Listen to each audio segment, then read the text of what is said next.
The certification, is it a completed process as far as RPI is concerned? It is.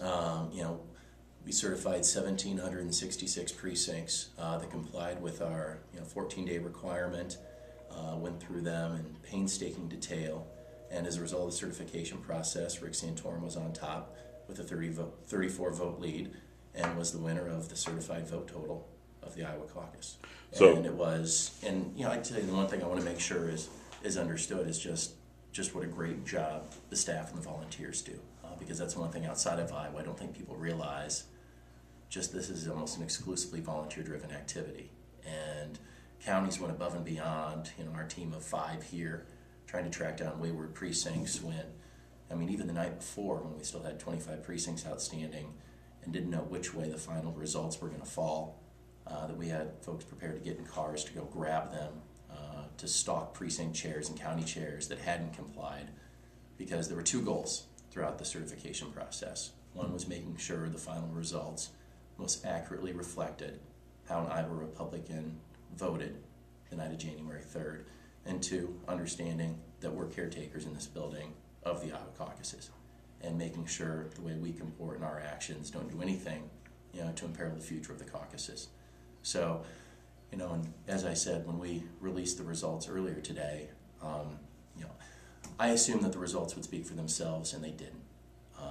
That people would see we've certified 1,766. People understand certification is the gold standard. Those are the votes that count. Everything else is outside of it.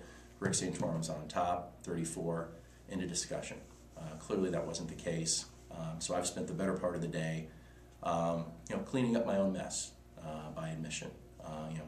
Whether it's calling into Jan, going to CNN, going to MSNBC, doing an impromptu news conference here. I've got a full afternoon. I'm going to go sit down with Simon, but just to make sure that that Iowans understand what the certified vote process is and what the total is, and that Rick Santorum was on top by 34 votes.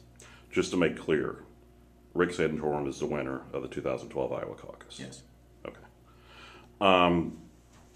The 8 precincts that you weren't able to, what happened there? Yeah, and historically, talking to folks who've been through this process, it's a low average for those that didn't report. Usually, it's a little higher coming in, but of course, you don't have the scrutiny involved, and it ranges from everything from someone who lost a form, someone who didn't return a form, didn't respond to any calls from us, a county chair. We had Lee County. There were 4 down there. I think 2 of those, it was our understanding, existed. Somebody was going on vacation. They said they would send them. Never sent them. But I want to make sure we can improve on the system. Hopefully in 8 years. And I think one thing I've noticed is each successive group that has the privilege to run a caucus improves on the one before it. Because 1980 they stopped counting. In the mid-'80s, they let the media do the counting, and I think we've improved. We've improved on the improvements that have been made, whether it's having a dedicated call center versus having things being entered online. We had 2 ways counties could enter results. So I think looking at that continuous improvement can hopefully also help us deal with wayward precincts in the future. But the one thing, we had a call with Central Committee members this morning. It was actually Trudy Cavanis from down in Ottumwa had a great point. She said, we need to use this, to maybe scare straight, some party leaders and precinct leaders about the importance of the job everyone has. Iowa's going to be one of 6 or 7 states that's going to decide this election in November. And we can't be in a situation in November where the presidency hangs on whether Iowa's 6 electoral votes go to a Republican or a Democrat.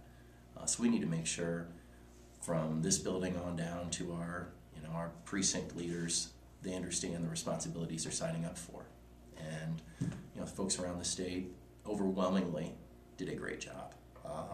The gang here did, I think, by a multiple of 4 times more caucus trainings than had been done. If you had a county and wanted to do a caucus training, we'd get in the car and talk you through the process. I think if there's improvement, it's more on the execution side. I think the system and the program, as far as caucus training works well. We just need to make sure if you sign up to do a specific job, you understand the responsibilities as a volunteer. And then when it comes to the reporting side, I think with what we saw with, you know, an 8-vote swing caucus night, or an 8-vote margin on caucus night to a 34-vote certified final, when we're talking 0.01%, human error is going to get in there, and that's exactly what happened in Fayette County, where Romney had 2 overvotes that were entered at the volunteer call center. The good thing is we have a certification process that caught that. You know, the situation I think was most public was the one down in Appanoose. And I think, I tell people that's a strength of the Iowa Caucus, that you have a citizen that caught a mistake. You know, now, because we weren't commenting on vote totals, you know, what that gentleman didn't know is that a mistake had been made in another precinct in Appanoose that effectively canceled the 2 out. But I think that's a strength of the caucus process as well. So that's a long answer to your question, but no, I think there's a lot that we should be proud of as Iowa Republicans, but, you know, I think we can focus on, you know, how to improve going forward.